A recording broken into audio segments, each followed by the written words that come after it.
పరంతండ్రి నామంలో మీ అందరికీ షలాం. ముందు వీడియోలో 4 క్వాలిటీస్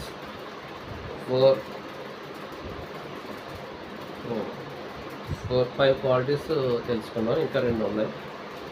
గుడ్ క్వాలిటీస్, ఎఫెసీ సంఘంలో ఉన్న గుడ్ క్వాలిటీస్.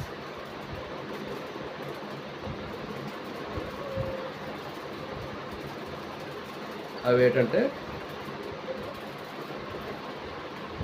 3వ వచనం, ప్రకటన గ్రంథం 2వ అధ్యాయం 3వ వచనం. నీవు నీ సహనము కలిగి నా నామము నిమిత్తం భారము భరించి అలయలేదనియు నేను ఎరుగుతును.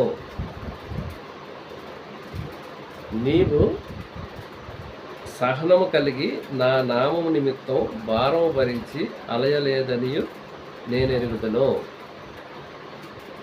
దీనికి ధైర్యంగా నేను చెప్పుకోగలను.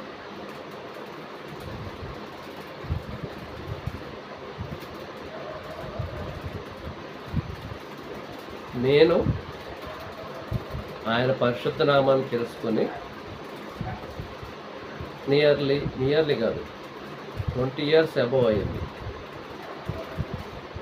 20 years అబవ్, బిలో కాదు. ఆ రోజు నుంచి ఈ రోజు వరకు ఆ నామం నిమిత్తం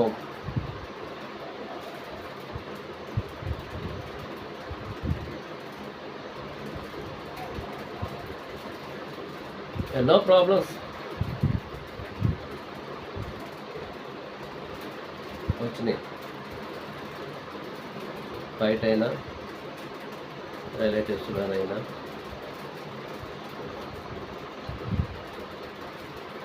ఎక్కడైనా.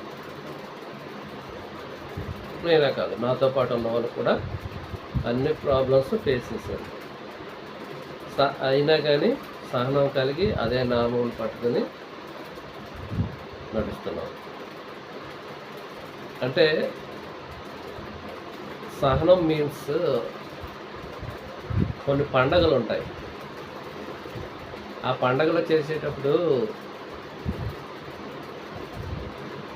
అది ఖచ్చితంగా ఆ పండగలు అటెండ్ అవ్వాలి. అదే టైంలో ఎవరైనా చనిపోయినా, లేకపోతే ఎవరైనా ఫంక్షన్ అయినా, రిలేటివ్స్లో ఎవరైనా ఇంటికి వచ్చిన వాళ్ళని రెస్పాండ్ అవ్వడానికి అవ్వదు మాకు. ఎందుకంటే ఆ పండగ మస్ట్ ఆచరించాలి. అందువల్ల వాళ్ళు ఇన్విటేషన్కి వెళ్ళకపోవడం వల్ల అనేక వాదనలు.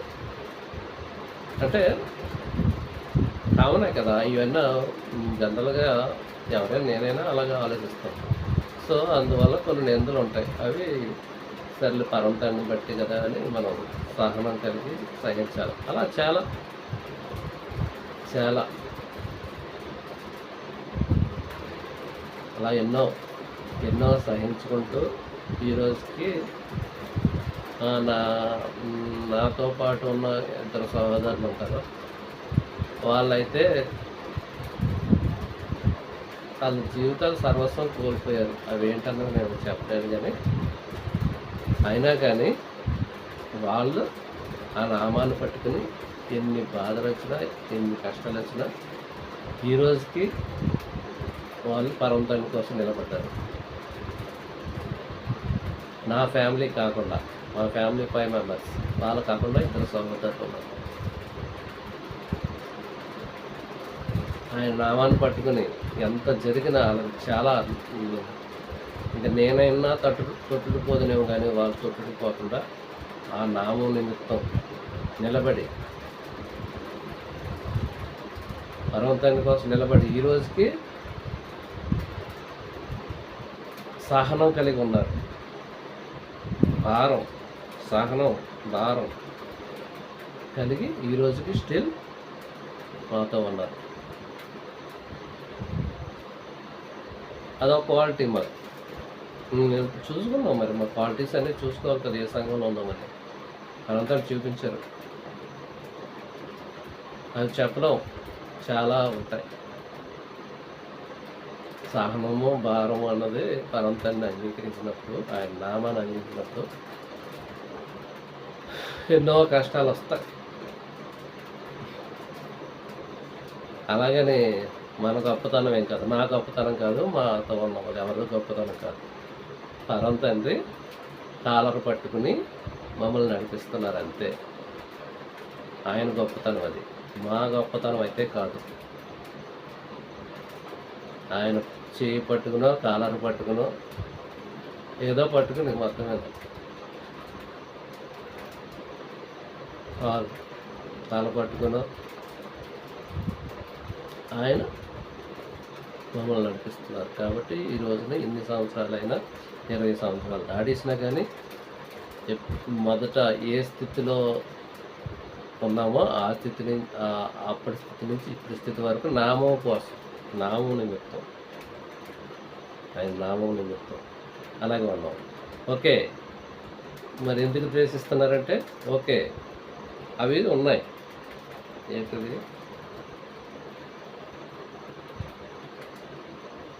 ఆయనను మొదట నీకుండిన ప్రేమ నీవు వదలెతువని నేను నీ మీద తప్పు ఒకటి మోపవలసినది. ఒకటే బోల్ని తప్పులు ఉండొచ్చు. కొన్ని సందర్భాల్లో తప్పులంటే మరి అనుకున్నంత తప్పులు కాదు, క్షమించే తప్పులు. అంటే ఆయన్ని నిర్లక్ష్యం చేసాం కొద్దిగా, అదే మాట్లాడుతున్నారు. ఆయనను మొదట నీకుండిన ప్రేమ నీవు వదులుతువని నీ మీద ఒక తప్పు మోపవలసి ఉన్నది. నీకుండిన ప్రేమ అంటే ధర్మశాస్త్రం పట్ల ఎంత యాక్టివ్గా ఉన్నావో అది నీకు తగ్గింది, వదిలితివి, ఆ ప్రేమ వదిలితివి, ఆ యాటిట్యూడ్ లేదు నీకు. నీవు ఏ స్థితిలో నుండి పడితేవో జ్ఞాపకం చేసుకొని మారు మనసు పొంది మొదటి క్రియలను చేయము.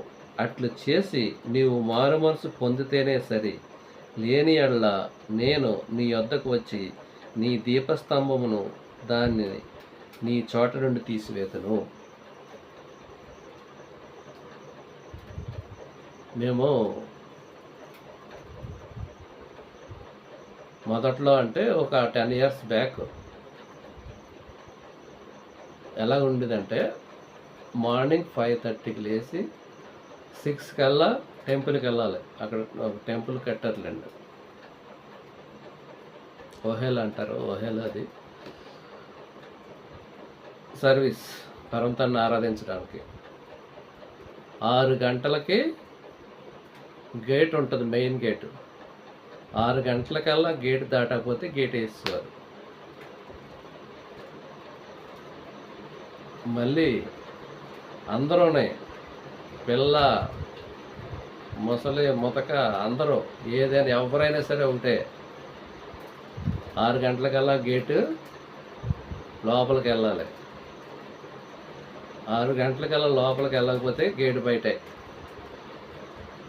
అది ఒక పావు గంట 20 నిమిషాలు బయట ఆపేసేవారు.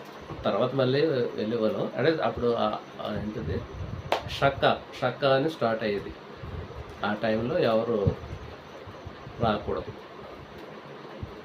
సో అందువల్ల మమ్మల్ని ఆపేసేవారు. అలాగే మధ్యాహ్నం 3 గంటలకి మిన్కా అని ఉండేది. సాయంకాలం 6 గంటలకి మారివ్, అదో సర్వీస్. రోజుకి 3 సర్వీసులు. దాంతోపాటు కంటిన్యూ 3 times. మరి అది కష్టమే కదా, కష్టమే. అంత యాటిట్యూడ్తో ఉండేవాళ్ళం, అంటే యాటిట్యూడ్ మీన్స్ అంత ఆ పరమ తండ్రి పట్ల అంత ఏంటిది ప్రేమ కలిగి, ఆయన ఆజ్ఞల పట్ల ప్రేమ కలిగి అంతలా ఉండేవాళ్ళం.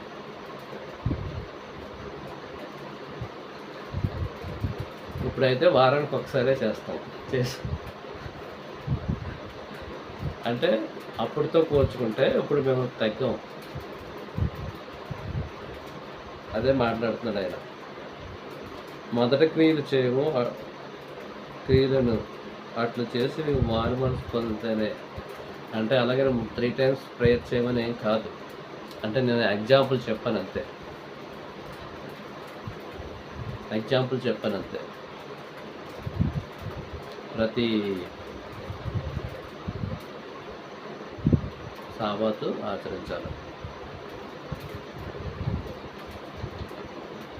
నెలపడం, పండగలు అన్నీ చేయాలి. అది కొద్దిగా అప్పుడైతే ఏ స్థితిలో ఉన్నామో అలాగే చేయాలి. అప్పుడు అంత ఆనందంగా ఆయన ఆజ్ఞల పట్ల సంతోషంతో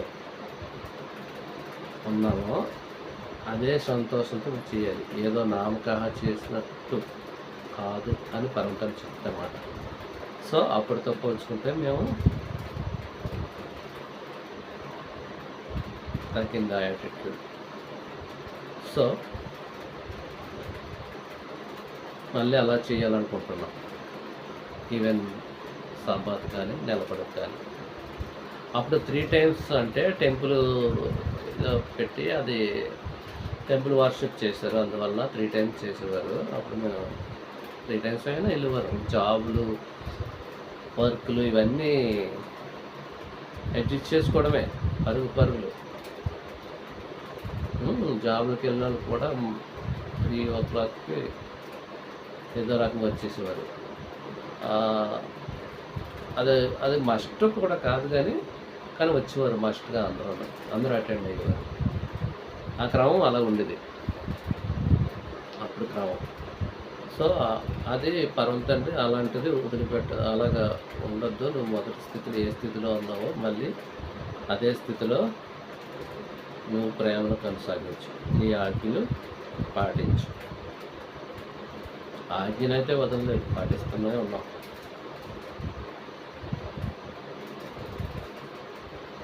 ఈ 20 సంవత్సరాల్లో ఏదీ వదలలేదు.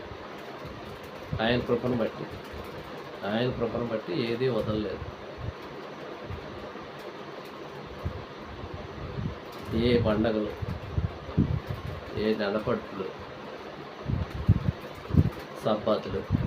సబాత్ అయితే ఒక 2-3 అంటే నేను ఆ ప్లేస్లో లేను అంతే తప్ప సాబాత్ చేయకుండా లేను. అందరూ ఎవరైనా సరే బహుశా మేము ఏర్పరచుకున్న ప్లేస్లో లేవు తప్ప సాబాత్ అయితే మానలేదు. ఎక్కడున్నా అక్కడ చేసుకున్నాం.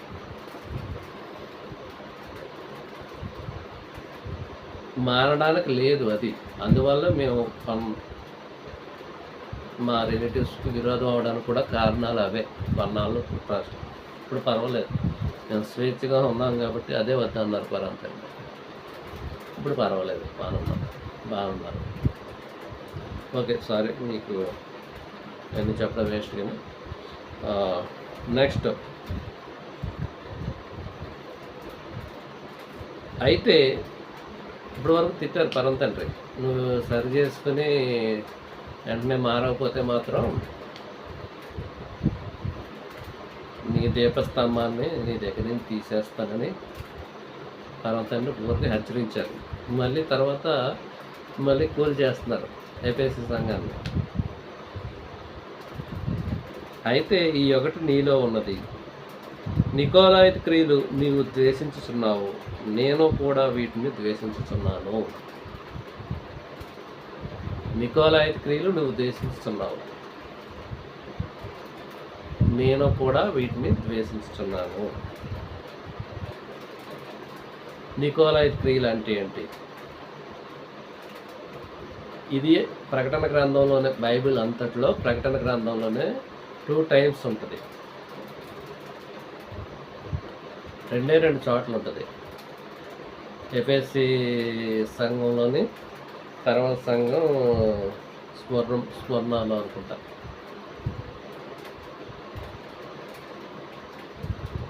నికోలాయితీల బోధ, నికోలాయిత క్రియలు నీవు ద్వేషిస్తున్నావు కాబట్టి నేను వాటిని ద్వేషిస్తున్నాను. ఎందుకని నికోలాయిత క్రియలు అంటే ఏంటి?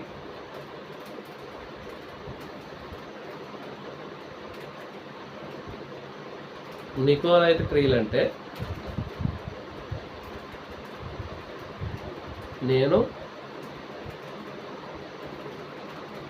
నాకు తెలియకుండానే గత చాలా సంవత్సరాలుగా నికోలాయిత్ క్రియలను ద్వేషిస్తున్నాను. అది అంటే ఏంటో తెలియదు, కానీ నేను చేస్తున్నాను. నేనంటే మా సంఘం. ఓకే, అదేంటో నేను క్లియర్గా చెప్తాను. అపోస్తుల ద్వారా 7 సంఘాలు ఏర్పరచబడినాయి ఎఫెసులో. అది టోక్యో అంట ప్రజెంట్. 7 సంఘాలు ఏర్పాటు చేయబడినాయి. ఈ 7 సంఘాలు సర్కిల్ ఆకారంలో ఏర్పాటు చేయబడి అంట, అంటే రౌండ్గా, గోళాకారం. అది చూస్తే పైనుంచి చూస్తే అది గోళాకారంగా కనిపిస్తాయంట. అంటే 7 సంఘాలు అన్నది కూడా సంపూర్ణముకు సూచన.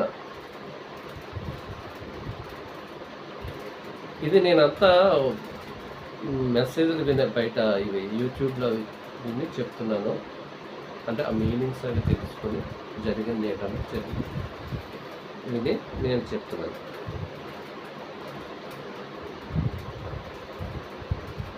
ఇవి అన్నీ కాదు, ఈ విషయం. సో 7 సంఘాలు అవి పైనుంచి చూస్తే గోళాకారం, అంటే రౌండ్ సర్కిల్ ఆకారంలో ఉంటాయంట.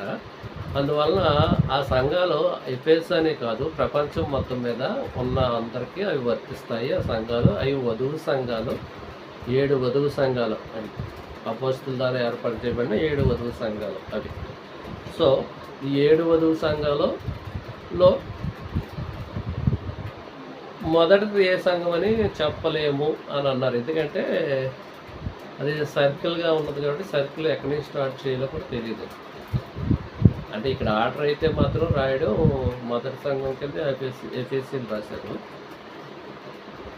అది సర్కిల్ ఆకారం ఉన్నది కాబట్టి ఏ సంఘం నుంచి స్టార్ట్ చేశారన్నా తెలియదు. యాక్చువల్గా ఆ సంఘాలకి సాదృశ్యం ఇది అంతే తప్ప 7 సంఘాలు అక్కడ ఏర్పాటు చేశారు కాబట్టి అవి ఇప్పుడు లేవు, ప్రజెంట్ అయితే అక్కడ లేవు అంట.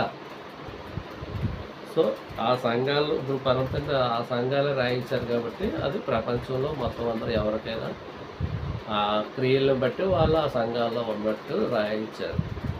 సో ఇప్పుడు 7 సంఘాల్లో ఏది మొదటిది ఏది కనపడదు అన్నది మాత్రం ఎవరికి తెలియదు. నెక్స్ట్, ఇంతకీ నికోలాయిత్ క్రియలు 7 సంఘాలకి 7 సంఘ పెద్దలను ఏర్పాటు చేశారు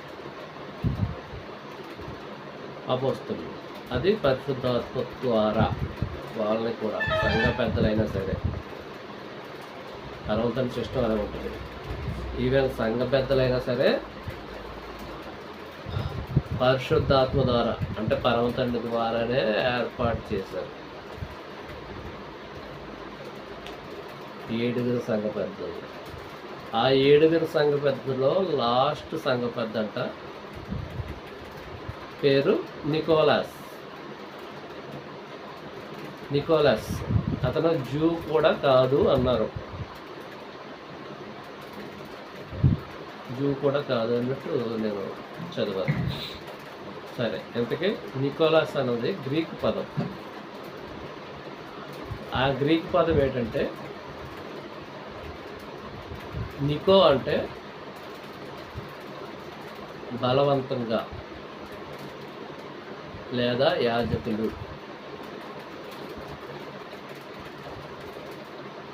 పోలాస్ అన్నది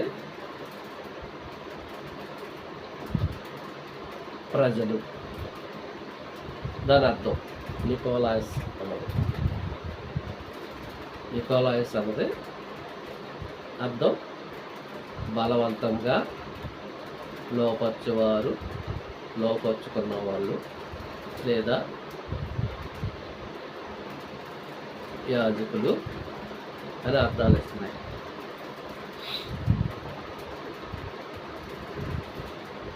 పోలాస్ ఉంది కదా, అదైతే మాత్రం ప్రజలు అని అర్థం ఇస్తుంది. అది గ్రీక్ పదం.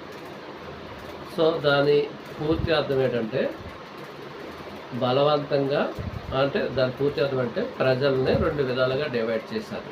ఒకటి యాజకులు, ఒకటి ప్రజలను రెండు రెండు విధాలుగా డివైడ్ చేసి బలవంతంగా వాళ్ళని లోపరుచుకుని మీన్స్ భయపెట్టి దేవుడు అన్నాడు,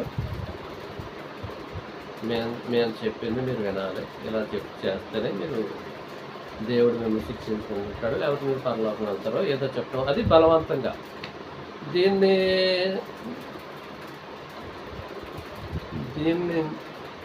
యూట్యూబ్లో కొంతమంది ఎలా వర్ణించారంటే, బలవంతంగా అన్నది వ్యభిచారం ప్రవేశపెట్టాడు నికోలాస్ అన్నవాడు,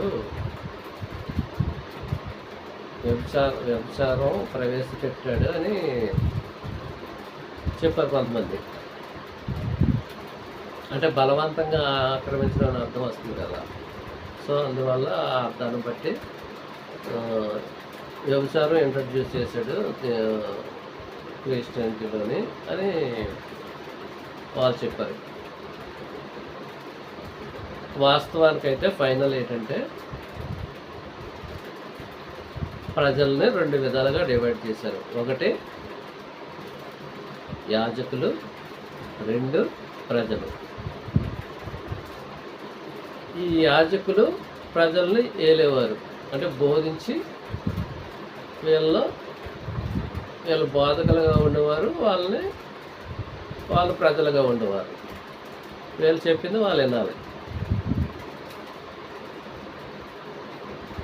వీళ్ళు చెప్పింది వాళ్ళు వినాలి. దాన్నే RCM తీసుకుంది. అపోస్తలులు చనిపోయిన తర్వాత ఆ క్రమాన్ని అది మొదలెట్టింది. RCM ఇక్కడ మొదలెట్టింది ఆ క్రమాన్ని. పర్వతాన్ని క్రమం అయితే అలాగ లేదు. యాజకులు అన్న వాళ్ళు టెంపుల్లో ఓన్లీ బలియాగాలే చేసేవారు.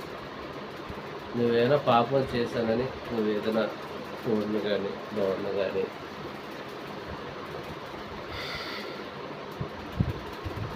పావురాలు కానీ ఏదైనా తీసుకొస్తే దాన్ని ఖండించి మీ పాపాలతో రక్తం చిందించి పరమతండ్రి దగ్గర పాప క్షమాపణ చేసే డ్యూటీ వాళ్ళది. పరమతండ్రి ఆ డ్యూటీ ఇచ్చారు వాళ్ళకి, వాళ్ళు చేసే పని అది. వాళ్ళు ఆ డ్యూటీ చేస్తున్నారు కాబట్టి వాళ్ళకి జీవనాధారం 10% ఇచ్చారు ఆయన. మీ ఆదాయంలో 10% లేవీలకి ఇవ్వాలి. లేవీ యాజకత్వం చేస్తున్నారు కాబట్టి మీ తరపున మీ పాపాల నిమిత్తం వాళ్ళు చేస్తున్నారు కాబట్టి వాళ్ళకి 10% ఇవ్వాలి, 10వ వంతు వాళ్ళ జీవనాధారం. మరి ప్రధాన యాజకుడికి ఈ లేవీలందరూ కలిసి వాళ్ళ 10వ వంతు, వాళ్ళకి ఇచ్చిన దాంట్లో 10వ వంతు ప్రధాన యాజకుడు, ఆయన జీవనాధారం. అది ఎప్పుడు టెంపుల్ ఉన్నప్పుడు, టెంపుల్ వర్షిప్ ఉన్నప్పుడు. ఇంకెప్పుడు లేదే ఇలాగా పాస్టర్ ఉండాలి, ప్రజలకు బోధించాలని ఆయన ఎప్పుడూ ఇవ్వలేదు. అది బైబిల్ అంతా చూసుకున్నా ఎక్కడా ఉండదు. క్లియర్గా అర్థం చేసుకోండి. మనసు పెట్టి ఒకసారి ఆలోచించండి, బైబిల్ చదవండి. ఎక్కడా ఎవరికి ఆ సిస్టం ఇవ్వలేదు. అపోస్తలులను సువార్త ప్రకటించమన్నారు, మీరు వాళ్ళ నుంచి ఏమీ ఆశించొద్దని చెప్పారు. మీరు ఏ ఇంట్లోకి వెళ్తే వాళ్ళు మిమ్మల్ని చూస్తారు.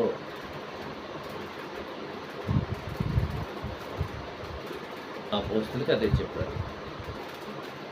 అపోస్తలుని పెంచవలసిన బాధ్యత సంఘాలకు ఉంది. ఒకవేళ అలాగే ఎవరైనా చేయనంటే నీ పాద దులిపి వచ్చేయి. సొదొమ గొమొర్ర కంటే చాలా దారుణమైన పరిస్థితి వాళ్ళకు ఉంటుంది అని కూడా కమాండ్మెంట్ కూడా ఉంటుంది. సో కాబట్టి వాళ్ళ ఫుడ్ విషయంలో 100%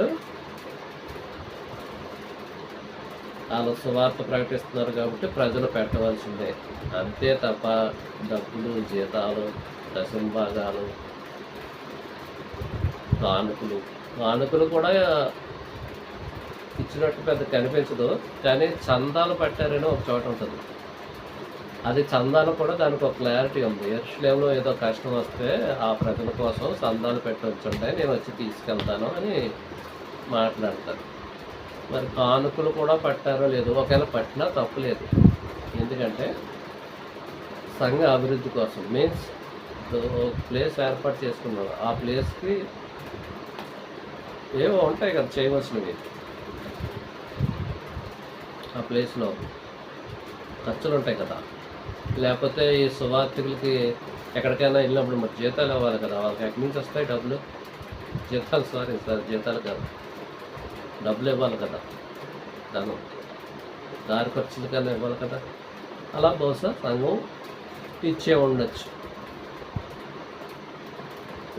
ఈ పౌల్ గారు అయితే మాత్రం నేను అసలు ఏమీ తీసుకోలేదు, మీకే తెలుసు కదా, నేను నా రెక్కల కష్టం మీద బతికి నేను మీకు సువార్త బోధించాను, మీ నుంచి నేను ఏది ఆశించలేదని క్లియర్గా చెప్పేశాడు. ఇంక దాన్ని బట్టి చూసుకుంటే ఎవరో తీసుకోలేదేమో అనుకుంటున్నాను, నేను అనుకున్నాను. లేకపోతే ఒకవేళ ఖర్చుల నిమిత్తం వీటి నిమిత్తం తీసుకున్నా తప్పు, పర్వాలండి అని తప్పుగా ఎంచరు.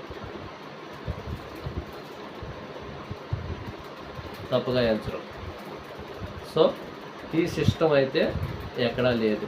అదే నికోలాయిత క్రియలు. ఇప్పుడు ఆ నికోలాయిత క్రియల్ని ఇంట్రడ్యూస్ చేసింది ఆర్సిఎం చర్చ్. ఒక పాస్టర్ ఉంటాడు, ఎంతమంది ప్రజలు ఉంటారు, నువ్వు వాళ్ళ మీద బతుకు. అది కూడా చేయలేదు. అక్కడి నుంచి బయటకు వచ్చిన తర్వాత ఆర్సిఎం కూడా చేయలేదు. ఆర్సిఎం జీతాలు ఇస్తుంది. ఆర్సిఎం ఇండివిజువాలిటీ ఎవరికి ఉండదు, జీతాలు ఇస్తుంది. లూథరన్ సంఘం జీతాలు ఇస్తుంది, ఇండివిజువల్గా చేయడానికి ఉండదు వాళ్ళకి, ఆ సంఘానికి. లూథరన్ సంఘం ఆర్సిఎం కూడా ఇండివిజువల్గా చేయడానికి ఉండదు, వాళ్ళకి జీతగాళ్ళే వీళ్ళందరూ. లూథరన్, ఆర్సిఎం, ఇంకా ఎవరు మరి పెద్దకు వస్తుంది నాకు వాళ్ళ కోసం తెలియదు, కానీ వీళ్ళిద్దరి కోసం తెలుసు నాకు. ఎందుకంటే నేను లూథరన్ కాబట్టి అంతకుముందు. సో బైబిల్లో ఆ సిస్టమ్ ఎక్కడా లేదు. మరి ఎందుకు నువ్వు పాస్టర్లు బోధిస్తున్నారు? నువ్వు నీతిమంతుడు కాదు, అందుకనే కదా ఆయన ఇవ్వలేదు. ఆయన ఆజ్ఞ ఎందుకు ఇవ్వలేదు బోధించమని? ఫస్ట్ ఆఫ్ ఆల్ నువ్వు నీతిమంతుడు కాదు, మనిషి నీతిమంతుడు కాదు, పాపి, 100% పాపి, పాపంలోనే ఉన్నాడు, ఇంకా పాపంలోనే బతుకుతున్నావు. పాపం అంటే అంటే పాపం అంటే పాపమే, అంటే మనం అనుకున్నంత పాపత్వం కాదులే మనం. అంటే పాపం అంటే ఆధ్యాత్మికం పాపం. చిన్న మాట, ఆయన మాట వినకపోతే పాపం, అది పాపం. మరి పెద్దగా తీసుకోవద్దు ఆయన మాట. అదే కదా చేసింది, మాట వ్యతిరేకిస్తే అది పాపం. ఆజ్ఞాత్మికం పాపం, పాపానికి జీతం మరణం. మరణానికి పోతున్నాం. అందువల్లే పరమ తండ్రి ఎవరికి అది ఇవ్వలేదు బోధించమని, శిష్యులకు తప్ప.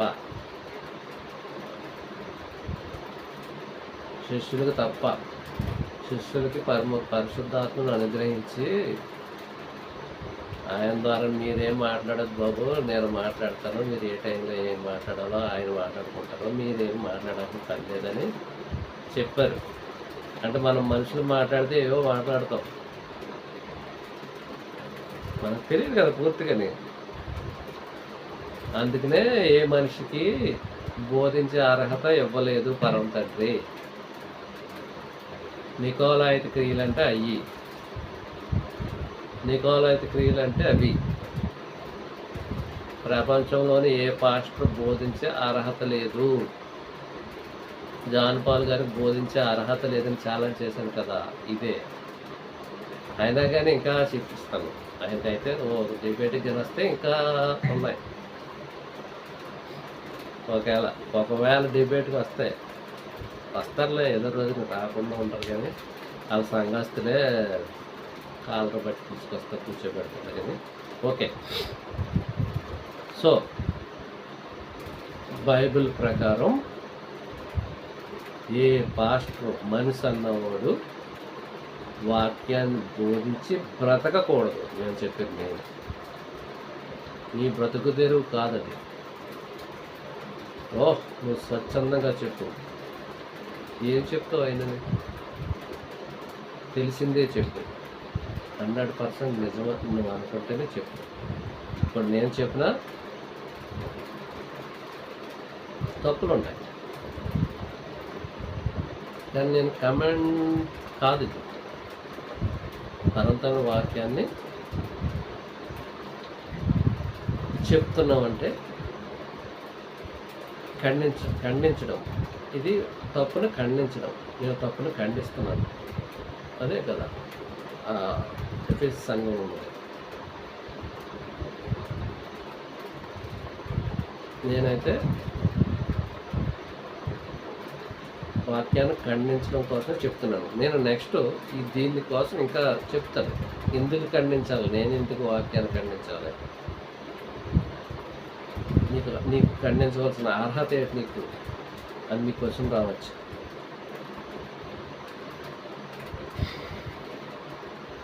నా తండ్రి, ఆయన మీ తండ్రి, అందరికీ తండ్రి. సో నేను పర్సనల్గా అదే అందరికీ తండ్రి, ఎవరికాలు ఇన్వైట్ చేయాలి కదా. నేనేమనుకుంటున్నాను, నా తండ్రి వాక్యాన్ని నా తండ్రి వాక్యాన్ని దుర్బోధ చేస్తున్నారు, వక్రీకరిస్తున్నారు అని నేను ఖండిస్తున్నాను. అదే ఎఫ్ఎస్సి సంఘంలో అదొక క్వాలిటీ ఉంది. దాంట్లో క్వాలిటీ, నీవు నీతిని ప్రేమించి దుర్నీతిని ద్వేషిస్తున్న దుష్టుని సహించలేవు ఏదో ఉన్నది, 4వ అనుకుంటుంది ఆజ్ఞ. అది నేను సహించలేకే నా తండ్రి వాక్యాన్ని వక్రీకరించే వాళ్ళని ఖండిస్తున్నాను. ఓకే, ఖండించడానికి ఇంకా అర్హత ఉంది నాకు. ఆ అర్హత ఏంటన్నది నెక్స్ట్ వీడియోలో చెప్తాను. నాకు అర్హత ఉన్నది, నాకేం కాదు, ఈ సంఘంలో ఉన్న వాళ్ళందరికీ అర్హత ఉన్నది. ఈ సంఘంలో ఎంతమంది ఉన్నారో అంటే మేమే కాదు, ఇంకా ఉంటారు కదా 10% అన్నారు కదా, వాళ్ళందరికీ అర్హత ఉన్నది. వాళ్ళందరూ ఖండించాలి, నా పని కాదు అనుకోకూడదు, ప్రతి ఒక్కరు ఖండించవలసిన అవసరం ఉన్నది అని నేను అది క్లియర్గా మీకు వివరిస్తాను. ఇది కంటిన్యూషనే, ఈ నికోలైట్ క్రియలు కంటిన్యూషనే. నికోలైట్ క్రియలు అంటే అదే కాదు, యాజకుడు ప్రజలే కాదు, దానికి ఇంకా సర్వసత్యం ఉన్నది, దాంట్లో ఇంకా సర్వసత్యం ఉన్నది. ఆ సర్వసత్యం మీకు చెప్పినప్పుడు నేను ఎందుకు ఖండిస్తున్నానో, మనం ఎందుకు ఖండించాలో అన్నది మీకు అర్థమవుతుంది. దీంట్లో నేను తప్పుగా ఏమైనా మాట్లాడినట్టుంటే దయతో నాకు చెప్పండి. బహుశా విస్తారమైన మాటల్లో దోషం ఉండకూడదు. నేను చాలా సేపు నుంచి మాట్లాడాను కాబట్టి ఏదైనా దోషం ఉంటే నన్ను క్షమించండి, తెలియచేయండి. అలాగే పరమ తండ్రి కూడా నన్ను క్షమించాలని, ఒకవేళ దోషం నా మాటలో ఉంటే పరమ తండ్రి కూడా నేను వేడుకుంటున్నాను. పరమ తండ్రి నామములో మీ అందరికీ షలోమ్.